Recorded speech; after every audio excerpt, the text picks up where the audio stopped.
Bonjour, bienvenue. Today we're back again when I react to LP narrated the movies episode 6, Take the Money and Run. And in the last episode, we saw the director going in separate ways and ended up getting the awards that the studio executive was trying all this time to get, but could never manage it. So shout out to Leaf on the win for the English subtitle for this series. They've done a spectacular job, but let's continue on. Let's get right into it. Monsieur Margolin, merci de revenir dans cette interview croisée. Comment se sont déroulées pour vous les années 60 dans vos studios? Les années 60, la grande époque de la chasse anti-rouge. Mais pour nous, c'était pas aussi joyeux. Le studio endetté, le réalisateur qui se barre, moi qui suis obligé de manger dans des restaurants 3 étoiles. Tout ça m'avait mis un coup au moral. I love that's the way he shows they struggling by eating at a 3-star restaurant. Whereas like when the regular people are really struggling, we barely eat, you can barely afford to eat. But yeah, you have to live with pot noodles or something like that. But shows how the other half live. Pris une décision. Plus jamais ça. Plus jamais je ne manquerai d'argent. J'ai essayé de m'éloigner de ce type et de ses histoires. Moi, je voulais un nouveau départ. Faut se rendre à l'évidence, quand j'ai commencé ce métier, c'était pour l'art, le cinéma, la création. C'est des conneries, tout ça, ça marche pas, faut ouvrir les yeux. En 1960, l'opinion était chauffée à blanc contre les rouges. Du coup, j'avais fait construire une école de cascadeurs. C'est ça que les gens veulent, ils veulent de l'action, des explosions, de la guerre. Qui ça intéresse encore, là, les histoires? Dans la foulée, on a engagé nos 2 premiers cascadeuses et tourné le premier film avec. C'était une vraie révolution. Les gens étaient hystériques dans les salles de cinéma, ils arrachaient le popcorn et mangeaient leur siège. Ou l'inverse, je sais plus. Et on a commencé à lentement remonter la pente. Les scénaristes bossaient jour et nuit, les équipes techniques ne se reposaient plus et les acteurs tournaient tous au rôle de réalisateurs. On avait également construit une machine pour que nos cascadeurs puissent s'entraîner. Entre nous, on l'appelait la machine à torture. D'ailleurs, aussi très vite derrière, on a aussi construit un hôpital. I do like the fact that he's kind of investing in the studios, though, even though, things aren't going too well. He's built hospitals. He's built a lot of things that were cool for the studio. I mean, they did win an award early in the series.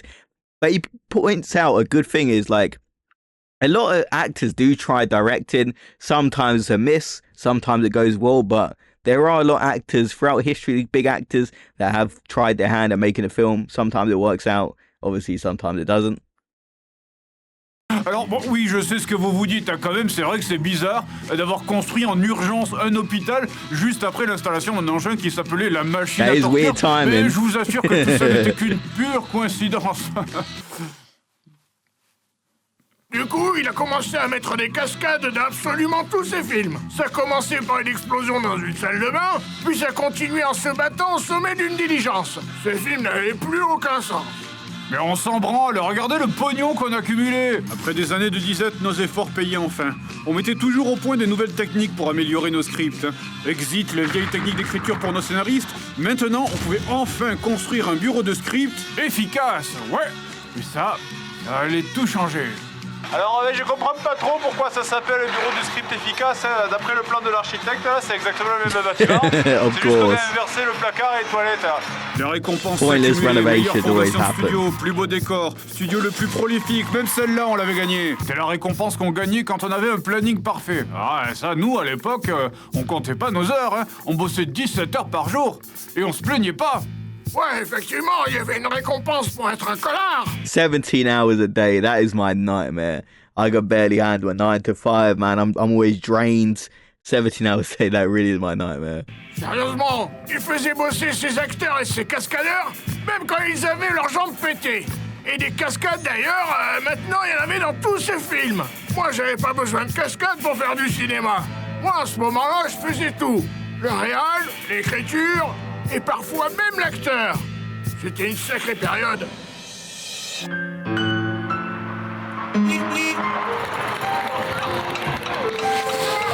Oh wow, and it's even in black and white for that artistic feel.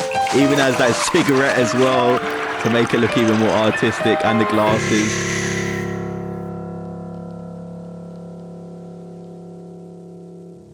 Oui, bah j'avais changé de nom, quoi. John McAmerica, c'est un peu du passé. J'avais découvert mon vrai moi intérieur depuis que j'ai rencontré mon meilleur ami, Zachary. Ah, Zachary. Comment je pourrais l'oublier, celui-là? Kumbaya, frère de lumière. Il faudrait une offrande pour le Seigneur Arc-en-Ciel si tu veux que ton soleil Of course. Non, Seigneur Arc-en-Ciel, il prend pas en dessous de $1,290. And this series even features like a rich director kind of getting extorted by like a fake guru. This series really has everything. J'avais passé le 3e grade lunaire depuis mon ascension spirituelle au niveau fleur de châtaigne. Ah, et c'est sûr, il y en a qui disaient qu'on faisait de la merde, qu'on produisait du script au kilomètre, qu'on faisait travailler nos cascadeurs dans des situations de risque inadmissibles, et que le plafond du 2e étage menaçait de s'effondrer à cause d'une colonie de rats qui avait pris le contrôle du service ophtalmologie. Mais vous savez ce que je leur dis, moi, à ces gens-là? Ils sont jaloux. En plus, je suis pas un ouf, je venais chercher moi-même les gens à l'hôpital quand ils sortaient de convalescence pour les ramener à leur travail. Et puis ils sont cascadeurs, hein. S'ils se blessent, ben c'est la vie, hein, c'est leur métier. Je veux dire, bon, je sais pas moi, un boulanger, il va pas venir se plaindre parce qu'il prend feu en tombant dans son fournil, non? C'est son métier. Oui, mais est-ce que des scènes comme par exemple la chasse aux zombies à coups de bazooka apportent vraiment une valeur ajoutée au film? I kind of actually do think it Est-ce adds que to le a movie. débarquement aurait donné autant de super films si on avait débarqué sur une plage vide à Arcachon? Oh, ça va à un moment les conneries là. Et puis vous savez, les cascades dans les films c'était quelque chose de récent, hein, de même que tous les trucs avec les doublures là par exemple. La presse nous avait fait remarquer d'ailleurs que dans un de nos films, les doublures ne ressemblaient pas trop aux acteurs qui doublaient. Et c'est vrai que rétrospectivement, faire doubler une vieille femme noire de 65 ans par une jeune asiatique de 19 ans, c'était pas la meilleure idée du monde, je le conçois. Mais moi je... That does happen in like some more lower budget films. Like I remember those Bruce Willis movies where they would go like straight to streaming and they would just use a body double. Obviously, you know, Bruce Willis does have an illness, so it makes sense why they would use a body double. But it was just so noticeable. Like it totally breaks all immersion in the film, in my opinion.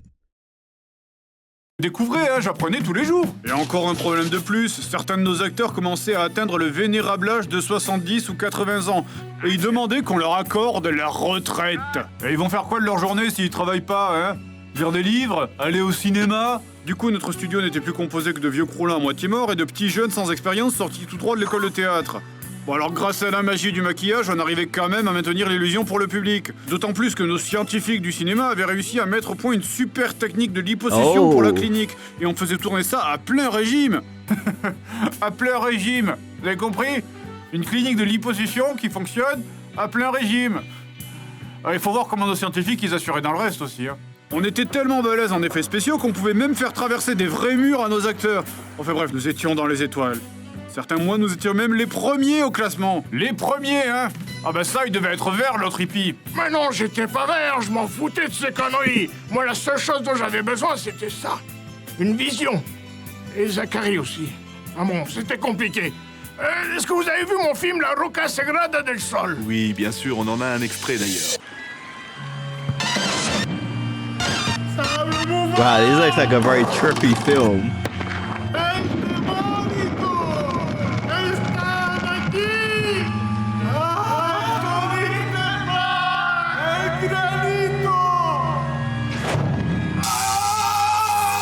C'est 8 heures de plan séquence sur un caillou dans un jardin public. C'est censé être du cinéma, ça? C'est 240 minutes. I mean, that's not really a type of film I'd watch, but it definitely has a unique vision, very artistic. I can imagine some people being into that. Le rapport à la terre, à l'homme, aux minéraux. C'est un film plein d'esprit et de calcium. Ce film, c'est un peu moi finalement. C'est une partie de moi. Hein, de nous, hein, Zachary? Oh. Zachary wants his money. Oui, ce film a eu du mal à rencontrer son public. Oui, c'est ce que tout le monde a dit quand c'est sorti, oui. Monsieur Margoulin, vous étiez face à une crise. La plupart de vos grands acteurs allaient partir à la retraite. Comment vous en êtes-vous sorti? Ah, ben vous voyez, grâce à la culpabilité. Pas la mienne, hein, celle des acteurs. En fait, juste avant que les acteurs partent à la retraite, je les faisais tourner dans une dernière production, hein. Allez, c'est ton dernier film, c'est fini après ça. L'ultime hommage à ta carrière, et puis après, boum! Ils étaient coincés dans un tournage pour 2 ans. Hein. Bah oui, quand même, ils allaient pas partir au milieu d'une production, hein. Après tout, c'est quand même des artistes, hein. Oui, ça tournait bien pour lui, là, les grands studios Margoulin. Mais je vous le dis, j'en suis sûr, c'était à cause de lui que... Oh, de ces machinations me laissant aux enfers, c'est à cause de lui. D'ailleurs, c'est aussi à cette époque que j'avais eu une super idée, hein. Des robots-moules qui affrontent des crustacés. L'ultime film d'action. Transformoule. Oh. Votre café, monsieur. Ah, merci, Zachary. Zachary, Oh, mon fidèle no, serviteur wait. depuis plus de 30 Is ans. that the same Zachary? Votre café m'ouvre les chakras. Oh. Okay, so that is episode 6, and we're about to go into episode 7. And this series is one of my favorites. The only problem is, it's old. So I would love to see the studio get access to AI. I thought that would be hilarious, especially the script writing, the acting, cutting costs. I thought like that'd be a good episode. But I thought like this series is one of my favorites. I just love all the references, the history of cinema. It really is perfect. And the final episode, I can't wait to get into that. I'll see you guys in the next video. Have a great day, everyone.